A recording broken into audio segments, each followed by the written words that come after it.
My name is Melanie Derrick. I am a physical therapist assistant. I am here to take you through the exercises after your posterior total hip replacement. The first exercise we'll begin with are the ankle pumps.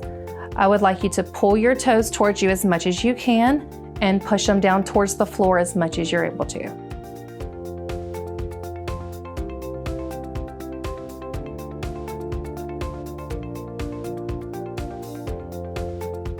The next exercise will be the quad sets. You will push your knee into the chair, hold for 5 seconds, and release. You can tell you're doing this exercise correctly by your knee going down into the chair.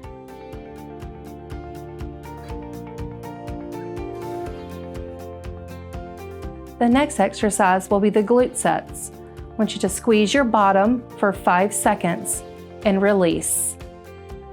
You can tell you're doing this exercise correctly because you will raise out of the chair.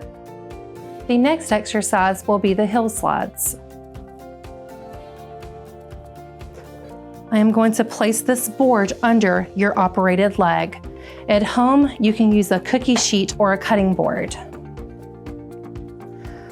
With this exercise, I want you to bend your knee as much as you can, sliding your heel up the board. Make sure you're keeping your leg in a neutral position.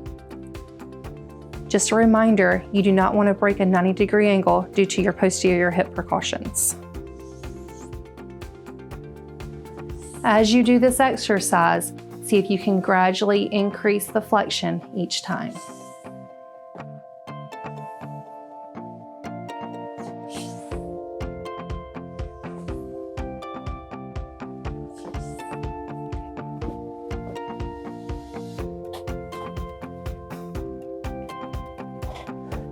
The next exercise will be the short arc quads. I am going to place this bolster under the operated leg. At home, you can take 2 or 3 towels, roll them up and place it under your knee, typically 8 inches in diameter. Your knee stays on the bolster. I want you to raise your leg as much as you can. Hold that for 5 seconds at the top and come down to the chair. Nice and slow.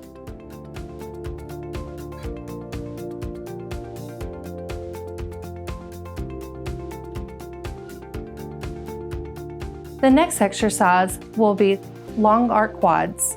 You will leave your thigh positioned on the chair, lift your operated leg up as much as you can.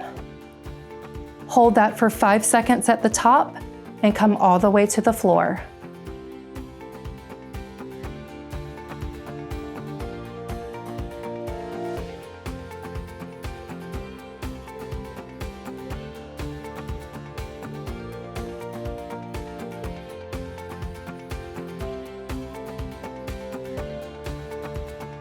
Now we are going to talk about positioning and icing after your posterior total hip replacement. After your total hip replacement, you want to keep your operated leg in a neutral position. You want to avoid any internal rotation and any crossing your legs. If you have a tendency to cross your legs, you can fold a pillow in half and place it in between your legs. And that will help you avoid crossing. After your hip replacement, you also want to keep your legs elevated.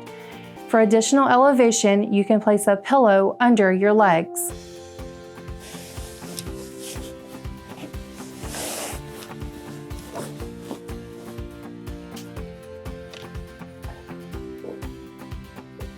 Icing is very important to help control the swelling.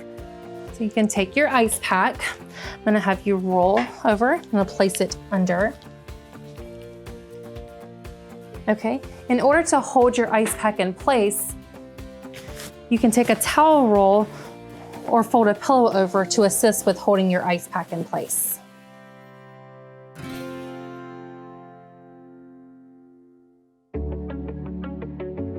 Now we will go over the posterior total hip replacement precautions. There are 3 precautions. The first one is no internal rotation. You do not want to internally rotate your operated foot or your leg. You want to keep your leg in a neutral position. The second precaution is no crossing midline, so no crossing your legs. The third precaution is no breaking a 90-degree angle. So you do not want to lean forward, picking anything off of the floor, and you do not want to bring your knee towards your chest. To safely stand, you want to scoot towards the edge of the chair. You're gonna have your operated leg out in front, push up straight from the chair, reach for the walker one hand at a time. When you go to sit, you wanna make sure you feel the chair behind your legs. You're gonna reach back for the armrest of the recliner, one hand at a time, slide your operated leg forward and sit straight back.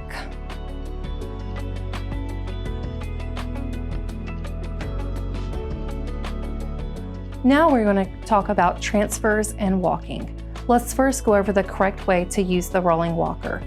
With the walker, you wanna stay in the center of it while walking. You do not want to have the walker too far ahead, and you do not want to have the walker too close to you where it may throw you off balance. With the sequencing after surgery, the walker goes first, your operated leg, and then you step with your good leg. I'm